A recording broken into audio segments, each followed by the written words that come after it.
All right, good afternoon. My name is David Myers. It's DavidMeyers. I'm a captain with the Liberty County Sheriff's Office. Our agency was contacted this morning approximately 5:50 to between 5:50 and 6 a.m. in reference to a possible drowning at the location where we're at behind me. Down this road is a house and a pond in front of the house. A mother, 3 kids. There's a 15-year-old female, an 11-year-old female, and a 6-year-old male. All of them were transported to the hospital. 2 went via Lifeline, the mother and the 11-year-old. The 15-year-old and the 16-year-old were ground transported to the hospital.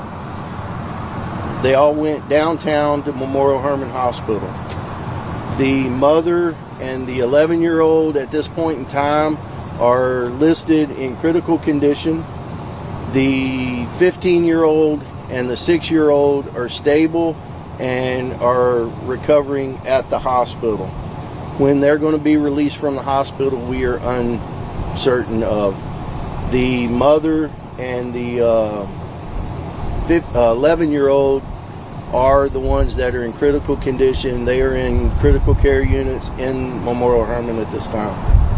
The information that we received was that the children and the mother were by the water, and this came in from the dad.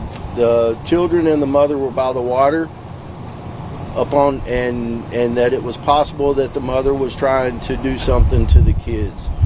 The first arriving deputies arrived on scene. All the kids were out of the water, from what I was told.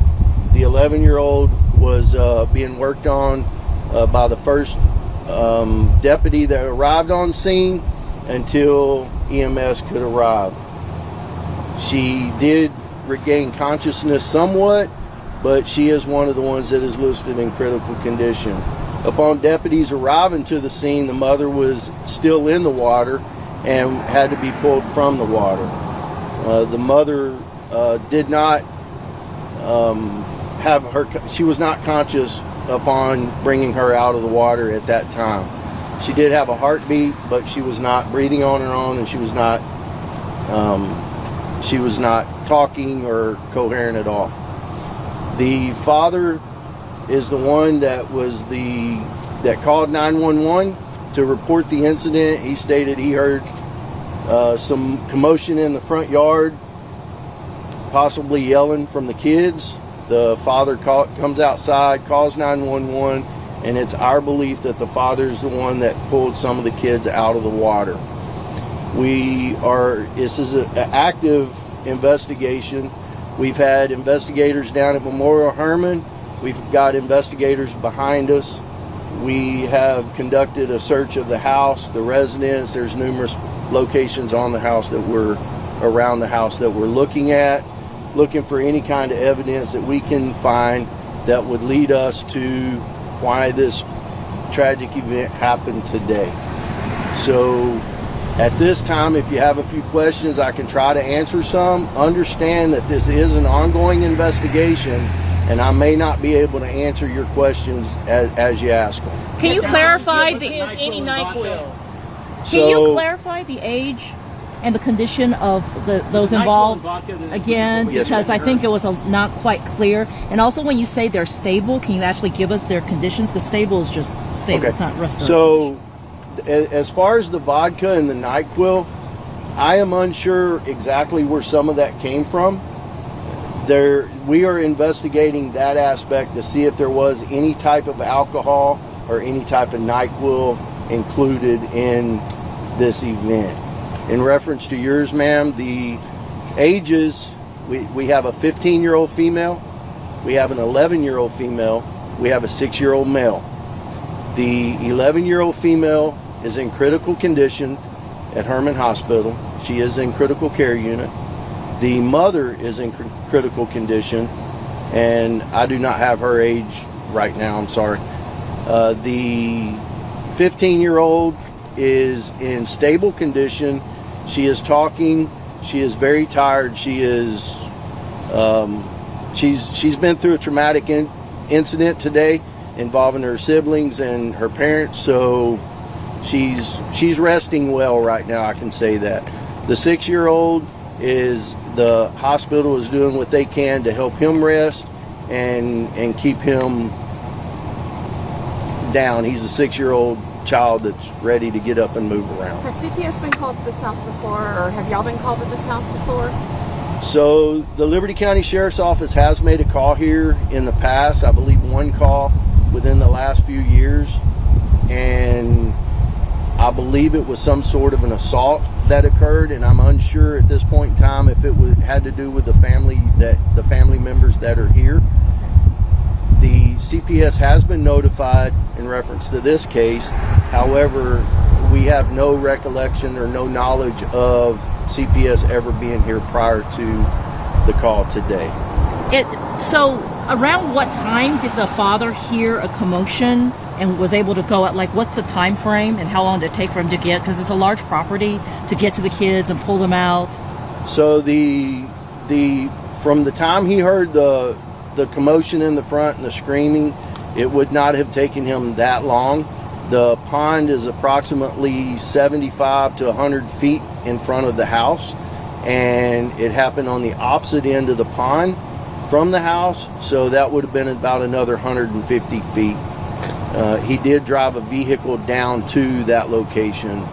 So from the time that he heard the screams and heard what he heard, it did not, I can't give you an answer as to how long it actually took him to get there, but it wouldn't have taken him that long. So would you say the most accurate description of what happened is that the mother appears to have tried to drown her 3 children and perhaps then threw herself in the water? Is that the theory you're working on? Or so I believe that is what came into 911, and that's what happened. So could you we say believe that? I believe that's what the dad originally stated when he called 911. Was that she tried to drown her 3 kids? She was doing that, yes, ma'am. And what did the dad state? There was drugs and or other, alcohol involved? The dad was taken from here to our station, to our sheriff's office, and he was interviewed by the Texas Rangers, who were assisting in the investigation. And I have not had an opportunity to speak with them in reference to what all the dad has actually said at this time. But in the initial call, because I'm trying to figure out if you know where the whole NyQuil and alcohol and those things came from. If you say that's not entirely accurate. That I don't know if that came from patrol arriving on scene and seeing alcohol near the area, or if he stated it when he called 911. That's still up in air. I'm not sure of that at this time. So what else do we know about their identities or about this family in particular? So we don't really know a whole lot about the family. We're learning that the kids have not been enrolled in school, and they've not been in school in a little bit. I have been talking with a social worker at Memorial Hermann downtown and CPS that's downtown. We're trying to get forensic interviews set up with the children, the 15-year-old and the 6-year-old now, with Bridgehaven, which is here in Dayton. And so that's really all we know. We're unsure of his actual, where he works. We were told he sells cars, but we have nothing that proves that. Do we know their names? I'm not going to release the names as of yet, due to the fact that there are some family members that we've been told that's not been contacted yet. He had other children, right? Adult children, as far as you know? That I do not know. Okay. What do you think the motive is? Is like maybe financial pressures or anything like that to the family, or have you guys looked into some of the extenuating families? We're looking into several different aspects, several different angles. We're going to go based on the evidence that we find here and go based on that. And when we can interview, hopefully the mother and the 11-year-old will be able to be interviewed within the next few days. And maybe we can find some answers as to a motive at that point in time. Right now, I can't speculate what that motive is. Does the mother have a history of mental issues or? I've not been told anything about the mother having any history of mental issues, nor the father, nor any of the kids. How old is the mother? That I'm sorry, I don't have that. I meant to grab it before I came down here, but I forgot. Do we know if they're from this region? If they've been living here for a long period of time? So we did look into that, and the property was they've owned the property and built the house that they live in now in 2017. So they've been living here since 2017. But they've been having financial issues with the property. Say it again, ma'am. But they've been having financial issues with the property? Are you aware of that? I have no idea. Captain, you've been doing this a long time. You've covered certainly some crazy things from time to time in Liberty County. Yes, How sir. would you describe the scene here and what transpired? I would describe it as bizarre and breathtaking, seeing everything that we've been faced with today and what the deputies and the investigators had to deal with upon arriving to the scene. The fact of comparing it to others, anytime kids are involved, it's always a heart-wrenching emotion that goes through all of us in law enforcement. And the best thing that we can do right now is pray for the kids and the parents, both of them. Do you know if the 15-year-old had any? Did he do anything to try to help at the time of this was all happening? I'm sorry, I didn't The quite hear you. 15-year-old, did they help in any way to try to pull, or was it the dad? The 15-year-old, I believe it was the dad that was helping get anybody that was in the water out of the water. Upon the deputies arriving, the kids were wet, the dad was wet, and the mother was still in the water. And the deputies are the ones, I believe, that got in and got the mother out of the water. So right now, would you say you're focused on the mom as the suspect or perpetrator? So right now, we don't have a specific focus on the mom or the dad. We're looking at both and interviewing the dad. We're going to interview the kids through forensic interviews through Bridgehaven, and hopefully get some answers as to what the kids tell us, and we can piece the puzzles together. And if all the evidence points towards mom, then we'll move in that direction. If it points towards dad or both, then we'll move in what direction that it leads. We'll go based on what we're told through interviews and all the evidence that we collect here on the scene. Is it fair to say it's the father? The dad's the one who told you he heard the commotion outside, right? That's his story, but you're still working to corroborate if that's actually the case? That's the story we're getting, yes, ma'am. Do you know if they had cameras on site? We have looked, and there is a Ring doorbell camera, but we have not been able to determine whether it works or not. There's no other camera system on the property. Is the father going to be detained in any way for further questioning, or you got to see? The father rode cooperatively with one of the deputies to our office, and once he was finished being interviewed by the Rangers there, then he was given a ride to a family member's house, and so he's been pretty cooperative up to this point. Can you talk to us about how the Rangers are involved in this investigation? How they what? How the Rangers get into the investigation? What is their role in this investigation? So the Rangers, actually, we're very fortunate in Liberty County to have two Rangers assigned to this area, and both of them actually have offices in our building. And when we get any type of a major type call, whether it's involving death or possible death, serious bodily injury, we always reach out to them, and they're always willing to help. And we utilize them due to the fact that they're attached with DPS, and they have multiple resources of things that we can get and use from them in investigations. So we utilize them when we can and when they're available. Are you guys investigating this time as an attempted murder? I can't answer that at this point in time. All I can say is right now we have 3 children that one critical, 2 stable. We're praying for the one that's critical, hoping that everything works out good with her.